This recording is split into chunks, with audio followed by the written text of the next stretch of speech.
This Edward Blake, she said, knowing that Vicky would have gone straight to Google the instant she put DI Bright through, only detouring for a moment to call the duty solicitor's call centre to obtain the necessary case reference number. Well, he doesn't seem to be your typical slasher-shooter or stabber, or suffocator, come to that. Vicky had a way with words. And you've reached that conclusion because?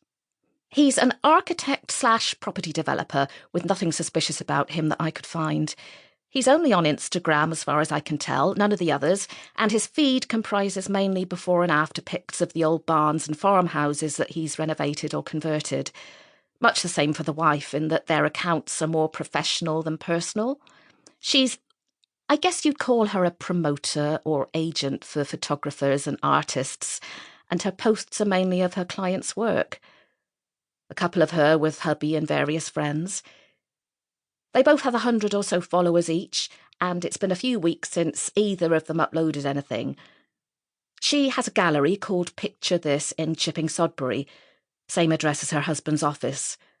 Oh, and she's also the daughter of some distant cousin of the Beauforts, as in Dukes of. I'll send it all over before you leave. OK, Jay responded thoughtfully. Then, circling back to where she'd been before Bright's call, said, "Let me know when Perry's out of his meeting, will you? And can you dig out the toxicology report on the Felix Sanders debacle and send it to my inbox? I don't seem to have it." As Vicky saluted and returned to her desk, Jay texted her 18-year-old daughter, Livy, and husband, Tom, to let them know there was a chance she'd be late home this evening. Murder interrogations often went on into the night, and indeed for many days after that. She'd already sent the message before remembering that Tom, a Queen's Counsel and joint head of Brunel Chambers, not a stone's throw from her office, was at Plymouth Crown Court today. This meant he probably wouldn't be back much before 7 himself. Still, there was plenty in the fridge for Livy to snack on when she came in from school or dance class, or wherever she was today, and with A-levels on a close horizon, she'd no doubt spend most of the evening revising. Finally, armed with what she needed for the interview at Keynsham Custody, Jay left the office and headed for the Grand Hotel on Broad Street, where she, Perry and Tom had use of the secure parking. On the way, she passed by Tom's chambers, where she waved out to Ron, who manned the street-level reception, and greeted a number of other advocates going to and from the Crown Court on Small Street.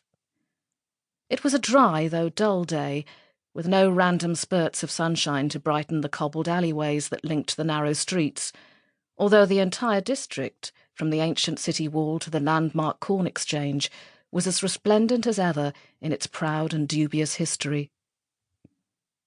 Once in the car, she took the Bath Road out of town, busying herself on the phone as she went, needing to stay on top of her workload, especially with a Lexell audit coming up at the end of the week. And if she was about to acquire an alleged murderer as a client, it might not leave her with as much time for other cases as she'd like to give. Murders rarely did. Unless Edward Blake was going to plead guilty, of course, but that certainly hadn't been the impression either she or Vicky had got so far. If he didn't, and the case looked as though it might prove time-consuming and complicated, there were 2 other fully qualified solicitors on her crime team with excellent backup of their own, so it would only be a matter of briefing them to take over her other cases where and when it might prove necessary. By the time she got held up in traffic on Brislington Hill, always to be relied upon, and reached the end of Keynsham Bypass, she was just about ready to give full attention to her new client. A murder of this sort, domestic, landed gentry, according to Vicky, no known history, as yet, of violence, was rare and might make a welcome change to the desperate and often dangerous individuals she usually dealt with. As she came to a stop at the police centre, her phone was ringing, and seeing it was Tom, she clicked on.